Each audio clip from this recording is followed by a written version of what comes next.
Hey everybody, So Wookie here. In this video, we're going to go through all the up-to-date news for Pubg Pcs3 that's starting at the beginning of November. We're going to go through all the different participating teams for each of the regions, who made it through the group stages, and which teams to keep an eye out, as well as the schedules for when the games are going to be taking place, and much more.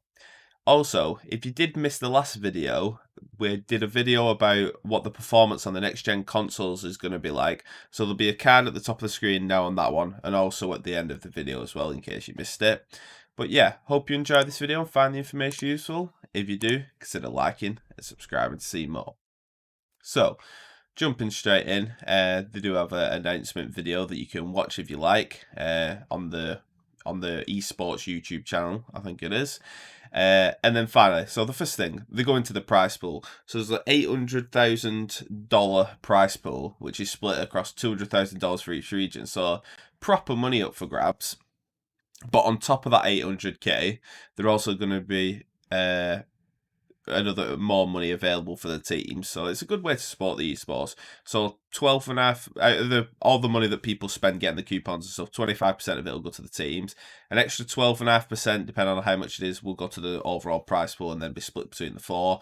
And 12.5% will just go directly to each team. So even if a team doesn't win or come anywhere near the top, they'll still get money, which will, help them to continue as a team.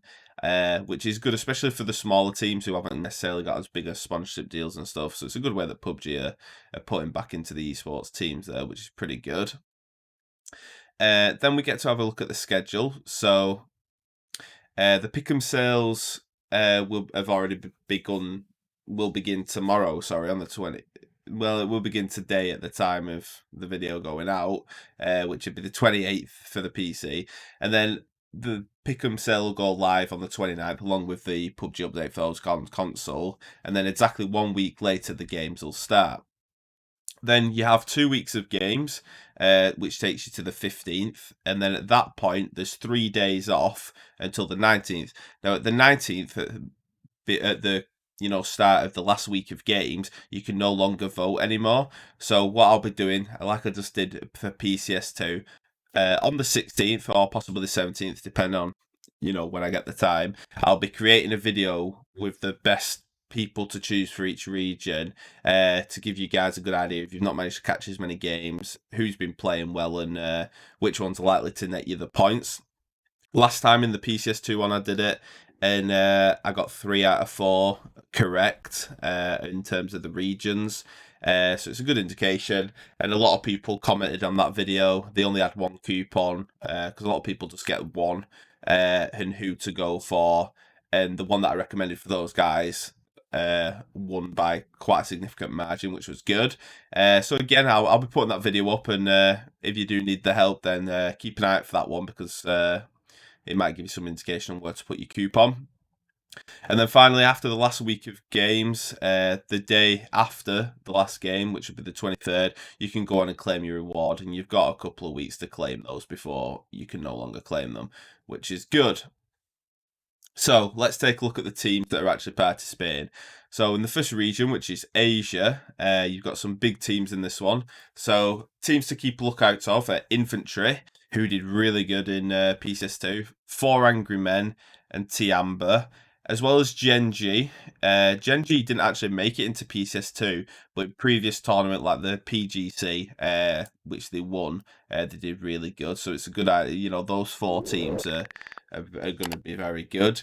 But also, it's always good to keep an eye on other teams that we've not necessarily seen as much, because they can just dominate, especially in the first week when people aren't used to where they're potentially going to land, and can be unpredictable. But yeah, I mean, Infantry are an awesome team, so I'll definitely keep an eye on them.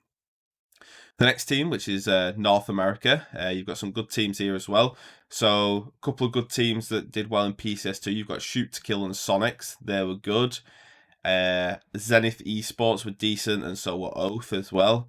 And a lot of these teams are new, so not quite sure what to expect from them. I didn't get to watch any of the NA group qualifying games and didn't manage to have time, unfortunately, but definitely keep an eye on those teams that I mentioned there. Shoot to Kill and Sonics, they did both very good in the last 2 competitions. Next region is the APAC region. So again, you've got some good teams in here as well. So Cerberus Esports is decent. Victim Rise are a good one to keep an eye out of. And then Team Fury. Fury's really good. And also Buriram. Buriram were really good last time. I think it was Buriram who I voted for last time, and they fell short and they came second. And I think Fury ended up winning it, if I remember correctly. But they were both very good, so it definitely wants to keep an eye out on those guys. And then we come to the hardest region to predict, which is the European one. The European one has been very close in both PCS1 and PCS2. PCS2, FaZe Clan won it. In PCS1, they were in the top half, but they weren't even close. But there's a lot of good teams. So Ents, great team. FaZe, Navi, Northern Lights, Omicron, Team Liquid, Tornado, and TSM and Winstreak are all really good teams. The points are always quite close in the EU. But also a new team for the PCS, Pink Pony. They performed really well in the group stage because I did get to watch quite a bit of the Europe. FaZe Clan were, I think, finished top. They performed very well throughout the group stage. So if they keep it up, they'll be looking to get another PCS win. But it can all go wrong. Some, Tornado Energy, Team Liquid, TSM even, they might all pull out, great games. It's all in that week 1 and week 2 and get a good lead going. So we'll have to see. But I think usually if you're only going to have one coupon, Europe is not a good one to vote on. But again, I'll go through that in my follow-up video about where I recommend you put your votes in there. And that's the team. So you've got a bit of an insight there looking into it. Let me know in the comments below if you're going to catch any of these games or watch any of them. And like I said, let us know what you think. If you enjoyed the video, consider liking and subscribing to see more. Wookie out.